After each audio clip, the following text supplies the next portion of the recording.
Happening now, a local business and TV host joins forces with the community to combat hunger. And a local bed and breakfast owner, Margot Stewart, embraces her multifaceted life. Plus, resilience is celebrated on Indigenous Peoples Day. Live and on demand, this is WNY News Now. Thank you for joining us at WNY New York News Now. I'm Lee Kane Jr. Those stories and more are coming up, but first. On the night of October 8, 2023, Chautauqua County Sheriff's deputies swiftly responded to a disturbance call on Route 5 in the town of Sheridan, where a disorderly subject was reportedly seen taking items without permission. The suspect, later identified as Jordan D. Pound, a 32-year-old male from Ripley, New York, had left the scene before deputies arrived. Following a brief search, Pound was located nearby and taken into custody. Subsequent investigation revealed allegations of petty larceny, with Pound accused of taking items that did not belong to him. Deputies promptly returned the stolen items to their rightful owner. Further inquiry uncovered an outstanding arrest warrant for Pound in the town of Harmony for burglary in the third degree. Pound was subsequently transported to the Chautauqua County Sheriff's Office for processing and later to the Chautauqua County Jail for centralized arraignment. Well, in other news, in the early hours of October 9, 2023, Jamestown Police Department officers conducted a routine traffic stop on Windsor Street after noticing a vehicle operating without headlights. During the ensuing investigation, it was determined that the driver, identified as Kayla E. Clark, was operating the vehicle while intoxicated. Clark, age 27, was taken into custody and processed at the Jamestown City Jail. She was subsequently released with traffic tickets, including charges for aggravated unlicensed operation in the first degree, DWI, aggravated driving while intoxicated, no/inadequate lights, and uninspected motor vehicle. The case is scheduled to be heard in Jamestown City Court. Clark was released with an appearance ticket pending further legal proceedings. Well, in other news, at 10:13 a.m. on October 9, 2023, troopers from State Police Jamestown responded to the scene of a serious accident on State Route 60. Preliminary investigation revealed that a 2017 GMC, driven by Samuel D. Lobley, 41, was traveling southbound when it inexplicably crossed into the northbound lane, resulting in a devastating head-on collision with a 2023 Mack. Tragically, Samuel D. Lobley did not survive the collision and was pronounced deceased at the scene. In response to a diesel fuel leak caused by the accident, the New York State Department of Environmental Conservation, NYSDEC, swiftly arrived at the scene to address the environmental concern. Lobley's body was transported to the medical examiner's office for a thorough autopsy. The New York State Police Collision Reconstruction Unit, Commercial Enforcement Unit, Bureau of Criminal Investigation, and the Fredonia Fire Company all contributed to the investigation of this tragic incident. Well, in other news, in a recent development at Chautauqua County Jail, an investigation by the jail's intelligence unit uncovered a conspiracy involving Jenna S. Blocker, a 36-year-old female, and inmate Brent A. Robbins, a 30-year-old male. The investigation revealed their plan to introduce narcotics into the jail facility. On September 21st, during a routine pre-visit security screening, Blocker was found in possession of a quantity of fentanyl and was subsequently released pending further investigation.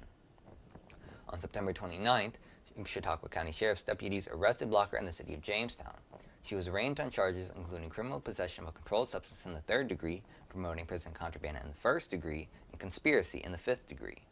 Brent Robbins was separately arraigned on a charge of conspiracy in the fifth degree. The case now awaits proceedings in Chautauqua Town Court. As WNY News Now continues, a local business and TV host is joining forces with the community to combat hunger. And later, a local bed and breakfast owner, Margot Stewart, embraces her multifaceted life. Stay with us as WNY News Now. We'll be right back. You're watching WNY News Now, where coverage comes first. EagleZip.com is your local one-stop shop for all of your home and business computer needs. Located on Fluvan Avenue Extension, just outside of Jamestown, EagleZip.com sells and services all brands of desktops and laptops, as well as servers and network equipment for your business. All new computer sales include transferring your data from your old computer, plus a 2-year warranty. Call EagleZip.com today. Stop by EagleZip.com today and let us make computers easy for you.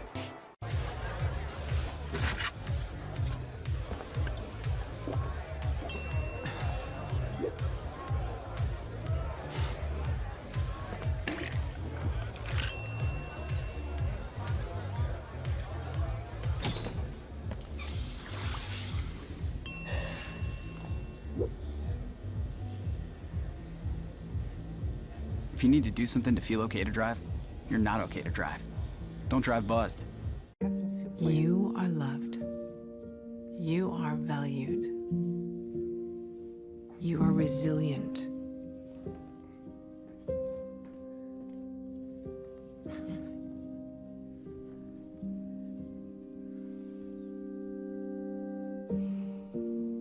You got this. You're there for them. We're here for you. Find free care guides at aarp.org/caregiving. You're watching WNY News Now, where coverage comes first. Josh Larson, owner of Primitive Patriot Outdoors, is using his expertise and resources to address the issue of hunger in the local community.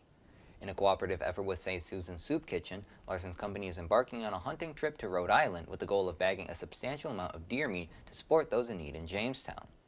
At the end of November, beginning of December, myself and some other Primitive Patriot Outdoors staff members are going to be traveling to Rhode Island for a hunt. Now, this hunt in Rhode Island, they have a large population of deer, so that you can get unlimited doe permits. You're allowed to shoot 2 bucks, but you can shoot as many does as you want, and each tag costs $26.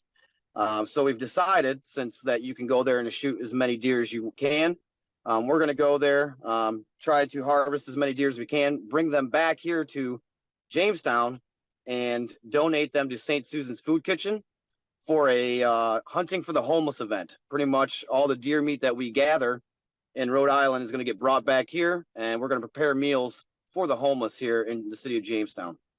New York State states that you cannot bring a deer carcass across state lines. So all the meat that's over there has to be deboned. We're going to get it all processed while we're there. Pretty much just your basic process, getting it all the meats off the bones and stuff like that. Then from there, all the meat's going to get brought over here to New York. Norton Brothers in Kennedy, New York, they're going to do the actual processing, grinding up the meat, mixing it with pork, doing the steaks and stuff like that. That way it's all prepared for us to put it into coolers and bring it to St. Susan's Food Kitchen. That way, as soon as they get the meat, they can start prepping it and getting ready to feed the homeless. So the hunting for the homeless event is going to be a costly one. We're looking at right around just under $10,000 that we need to come up with. And that's including like your out-of-state tag. So our out-of-state tag is $55. And that's per hunter that's going to be going. And then your doe tags are $26 a piece. So let's say we have 5 guys and we want to shoot 5 deer a piece, that starts getting costly for each one of us. The big thing is transportation, gas, fuel, supplies, and then the processing fee for each deer. So when Mike Norton and their team goes to process these deer, that's going to cost roughly about $126 per carcass. So you're bringing in 10, 15 deer, that starts adding up. The hunt itself presents a unique opportunity to acquire hundreds of pounds of fresh meat, which will be a valuable resource for the most vulnerable members of the community. However, the initiative faces financial challenges. Mr. Larson has revealed that the mission requires nearly $10,000 to cover various expenses, including transportation, tags, guide fees, and processing costs. The process involves deboning the meat in Rhode Island and transporting it to a local processor for further preparation, including the creation of different cuts, sausages, and other selections. These expenses are significant hurdles that Larson and his team hope to overcome with the support of the local community. As winter approaches and temperatures drop, the need for hot meals among the less fortunate is expected to rise. The efforts of Josh Larson and Primitive Patriot Outdoors to provide fresh, locally sourced meat to St. Susan's Soup Kitchen demonstrate a commendable commitment to addressing hunger in the community. By joining forces with local residents and businesses, Larson aims to make a meaningful impact in the fight against hunger, ensuring that those in Jamestown have access to nourishing meals during the colder months ahead. Well, in other news, Margot Stewart, often referred to as Marvelous Margot, is a woman of extraordinary talents and diverse experiences. Hailing from Milwaukee but with deep roots in Chautauqua, her journey through life has been nothing short of exceptional. When my parents retired, they purchased this home and turned it into a bed and breakfast, which my brother and I inherited when my mother passed away about 10 years ago. So that's where we are now, is in the bed and breakfast. With an adventurous spirit, Margot's life has taken her on a remarkable journey across continents. She has dedicated her time to teaching in Africa, furthered her education at the prestigious Oxford University, and worked for international companies that allowed her to reside in Europe and various parts of the United States. While many people consider retirement as a leisurely option, Marvelous Margot remains as active as ever. One of her current pursuits include crafting custom-made Santa suits, a skill that has landed her an exclusive contract for the state of Connecticut. I currently design high-end Santa Claus costumes, which will show periodically in the show. And right now, I'm exclusive to Connecticut. I looked at where my business was coming from and, the people. And so now I just design exclusively for Connecticut. But I do have all of my old customers that I can hang on to. But my new customers now come from Connecticut.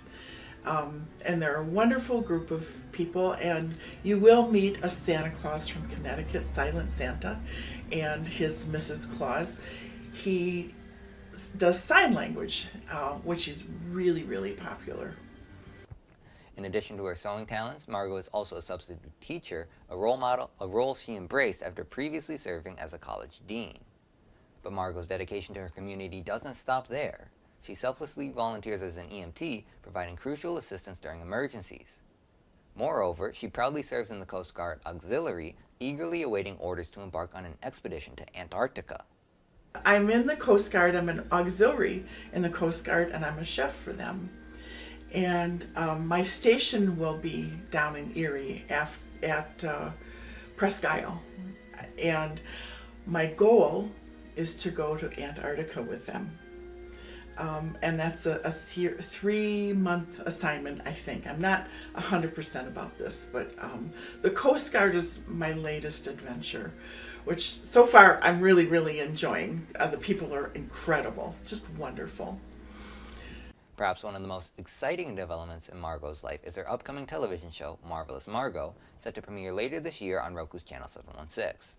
The show promises to offer an inside look at her dynamic life, with crews following her journey from Chautauqua to Wisconsin.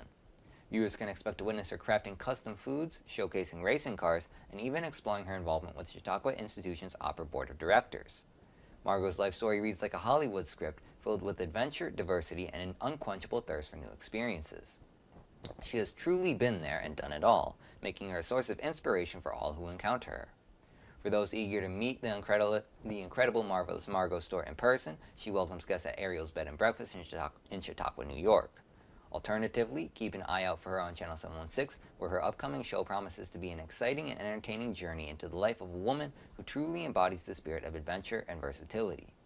Whether she's surfing, skiing, or pursuing any of her countless passions, Margot Stewart's life is nothing short of marvelous. Truly, simply marvelous.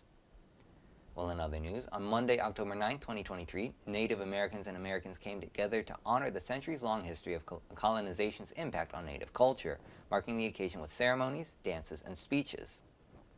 2 years after President Joe Biden officially recognized Indigenous Peoples Day, the day was celebrated across the nation, with several states and cities also acknowledging its significance. The shift away from the Columbus Day narrative to focus on the people profoundly affected by colonialism was evident in the heartfelt gatherings. While it was a day of celebration, it was also a somber reminder of the cultural losses suffered during the era of colonialism. Despite not being a federal holiday, many enjoyed a day off from school and work, reflecting on the resilience of the human spirit that refuses to surrender to adversity. Indigenous Peoples Day underscores the slow but hopeful progress towards unity, serving as a reminder that unity is a goal worth pursuing in our collective journey. Well, coming up next, it's time for the newest Western New York News Now movie review. But first, we return with a look at our full weather forecast. Catch your First Defense forecast daily on WNY News Now. Right here, baby. Look. Uma. Something more than a birthday is happening here. Once you can see it, you can help. The sooner you recognize the signs of autism, the sooner you can make a lifetime of difference for your child. Start by answering a few simple questions at screenforautism.org.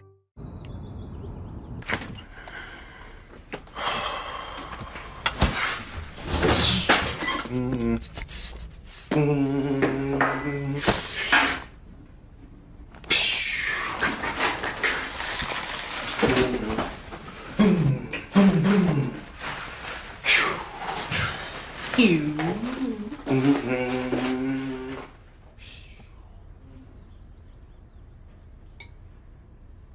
I was in foster care, I never knew when I would have to move, so I always had my suitcase ready to go. Then one day, I was adopted. My new parents opened their hearts and home to me. My parents cook my favorite breakfast for me every morning. My parents take me on trips I never thought I would go on. They gave me a home and an even better reason to use that suitcase. My parents aren't perfect, but they're perfect for me. Catch your First Defense forecast daily on WNY News Now. Fast, accurate, and everyday. First Defense weather. Welcome back to WNY News Now. Let's take a look at some of the weather headlines. Lake effect rain showers will continue across the region at least through the early half of Thursday, and then drier air will begin to work into the region, and that should dry us out and end those lake effect rain showers later Thursday and Friday. And another system is going to bring some more widespread rain back into the region by the weekend, and then more lake effect rain showers will follow through the second half of the weekend and into early next week. Temperatures over the next few days and pretty much through the end of the week will remain in the 50s as this chillier air pattern remains locked in place.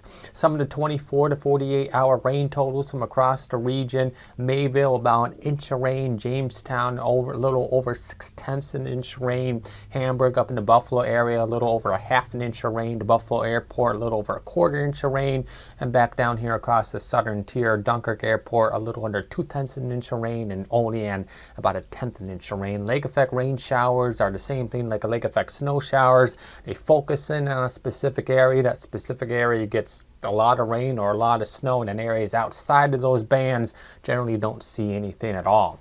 Almanac for today made it to a high of 48 degrees yesterday in the city. Our low was 40, and the records for today 87 set back in 1949, the record low of 20 set back in 1986. Let's time out future scan through the evening hours and into the day tomorrow. Tonight, the lake effect rain bands will focus mainly on the Buffalo metro to the southern Erie County. Tomorrow, that band will shift a little bit farther south, focus on northern Chautauqua and Cattaraugus County, and then through the rest of tomorrow afternoon into tomorrow night, the lake effect band will continue to sag a little bit farther south and die out across the southern tier tomorrow night and into early half of Thursday. Outside of those lake effect rain showers, will be generally dry with mostly cloudy skies, although there will be some areas where some more sunshine does break through those clouds.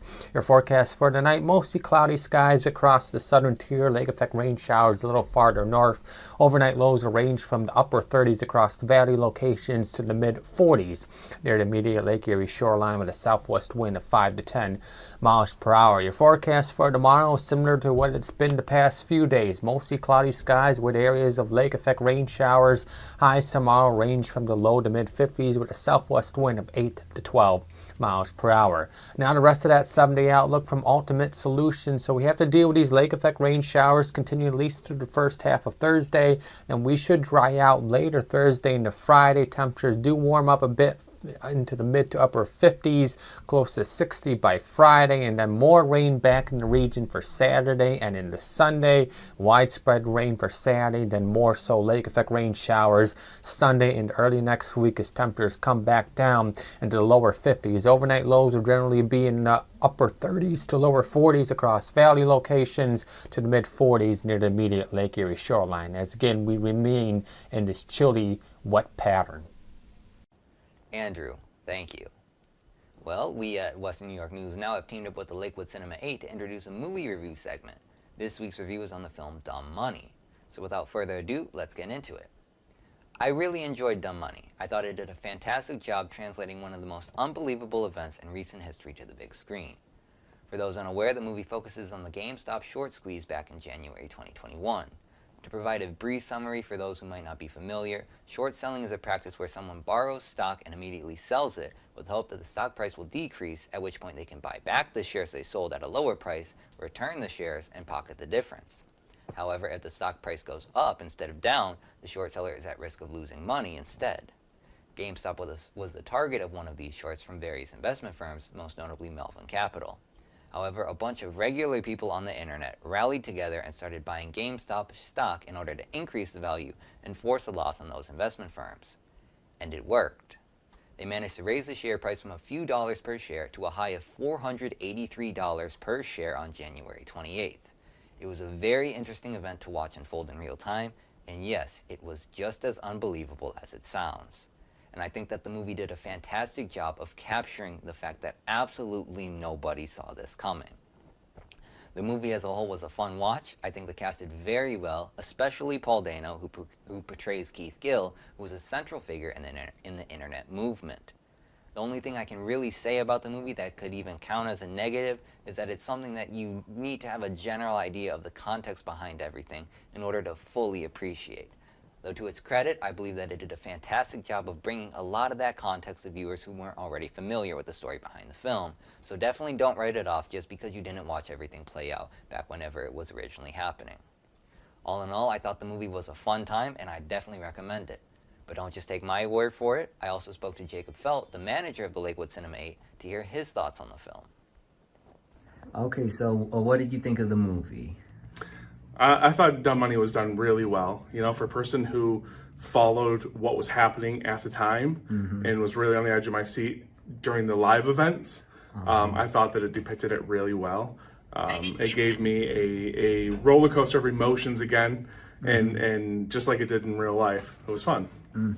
Yeah, absolutely, because it was the same thing on this end. I remember like every day just watching as it was progressing. It was really just something that if you didn't know going into it that it was based off a real event, you'd be like, man, this is too ridiculous. Come on, get out of here. Yeah, absolutely. So the storyline obviously is true, which is great. And, you know, so for those who weren't paying close attention to it, now they get to kind of see what happened. What I also love is that a lot of times if you were to, let's say back in the 90s, make a movie about some sort of historical event, it could take a decade, 15 years. This was done just a few years ago. Exactly. You know, so they jumped on it pretty fast, which I think is really fantastic. It just goes to show what we're able and capable of doing now. Absolutely. It's just that just like you said, it's amazing how quickly the turnover rate can be now, especially with these like once in a lifetime events, because I mean, who saw that one coming, you know? Yeah, nobody. I mean, that's kind of the entire point of the movie. Everyone's just like, man, this is going to be over in an instant. Yeah, the smartest people in those categories and topics had no idea what was happening and what was going to happen and could predict it. It was awesome. So what did you think of the cast? Like any performances that you thought were really good? Any? Not to give away too many details, but you know, Seth Rogen really impressed me because when you think of Seth Rogen, you don't think of a very versatile actor. At least I don't. You think of Seth Rogen. Yeah, he's very typecast. But to see him in a really serious, intelligent role, he played it so well. I thought he did so good. Yeah, and I definitely agree with that. I mean, especially like because you know, obviously supporting roles like him and Nick Offerman, Vincent D'Onofrio. But I really think that they did very well with the time that they were given. Because I mean, ultimately the focus isn't about them, but I do think that they really did well in the roles that they played. Nick Offerman, I miss his beard. I know. I will say that. It felt very weird. Yes, it did. But again, he nailed it. I think everybody did such a good job. All the actors and actresses they did really well. So did you have anything that you thought maybe could have been done a little bit better? Any real standout things that you thought, I don't know, any negative points? You know, I can't really think of any, you know. They're the geniuses when it comes to this topic. You know, I can rate a movie and it's easy to say what I liked and didn't like, but to say what could have been done different, I don't know. I enjoyed the movie. You know, it was like reliving the experience all over again. So for me, I think everything was done really well. Again, I really enjoyed the lighting, the cinematography, the use of the internet and Reddit and everything that they did in the movie, I think was really well done. Yeah, I have to say my favorite moments were just those Reddit montages of all those posts. Yeah. And I have no doubt that every single one of them was true, like actual posts. Yeah. But yeah, it was a fun time. Yeah. It was fun. I enjoyed the movie. So you would recommend it? Yeah, absolutely. Absolutely. I'd say a solid 8 out of 10. Dumb Money is currently playing in theaters, including the Lakewood Cinema 8 on Fairmount Avenue. Well, coming up next, Governor Hochul addresses Israel bombings. with coverage that matters. This is WNY News Now.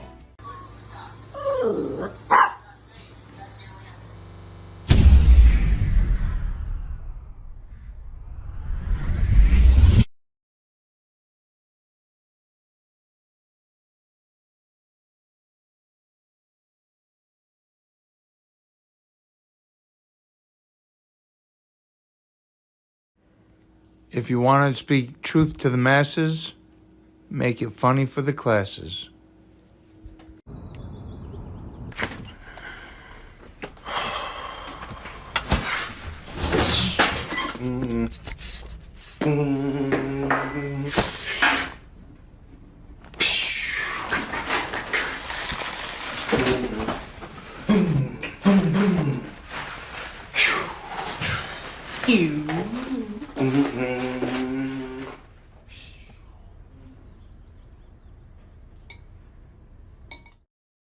Hi everyone, Al Roker here. As a guy with his own catchphrase, I appreciate that Smokey's only said, "Only you can prevent wildfires." But I'm filling in because there's a lot more to report. Like when there are parched or windy conditions out there, you gotta be extra careful with things like burning yard waste. After all, wildfires can start anywhere, even in your neck of the woods. Go to SmokeyBear.com to learn more about wildfire prevention. You're watching WNY News Now, your source for breaking news. In a show of solidarity with Israel and the Jewish community, Governor Kathy Hochul has instructed landmarks across New York State to be bathed in blue and white lights. This move comes in the wake of the recent terrorist attacks carried out by Hamas, which have drawn widespread condemnation. New York stands with Israel today and every day, Governor Hochul declared, underscoring the state's commitment to its sizable Jewish population. Among the iconic landmarks to be illuminated are the One World Trade Center, Governor Mario M. Cuomo Bridge, and Niagara Falls. Furthermore, Governor Hochul has directed the New York State Police to collaborate closely with local law enforcement, including the NYPD, to ensure the safety of houses of worship and other potentially vulnerable sites. While no specific threats have been confirmed at this time, state officials are actively monitoring the situation in cooperation with federal agencies such as the FBI and the Department of Homeland Security. Governor Hochul has also engaged in conversations with various Jewish community leaders and elected officials, offering support during this critical period. Additionally, efforts are underway in coordination with the U.S. Department of State to facilitate the safe return of New Yorkers currently traveling in Israel. This initiative underscores New York's commitment to standing by its diverse communities and maintaining a proactive approach to safeguarding at-risk locations in the face of potential threats. Well, that's going to be it for us today. I'd like to thank you all for watching. News continues 24/7 at WNYNewsNow.com and on our mobile app. You can download it today for free in the Apple App Store and Google Play Store. We're also on Channel 716 on Roku and at Channel716.com. Thank you for watching.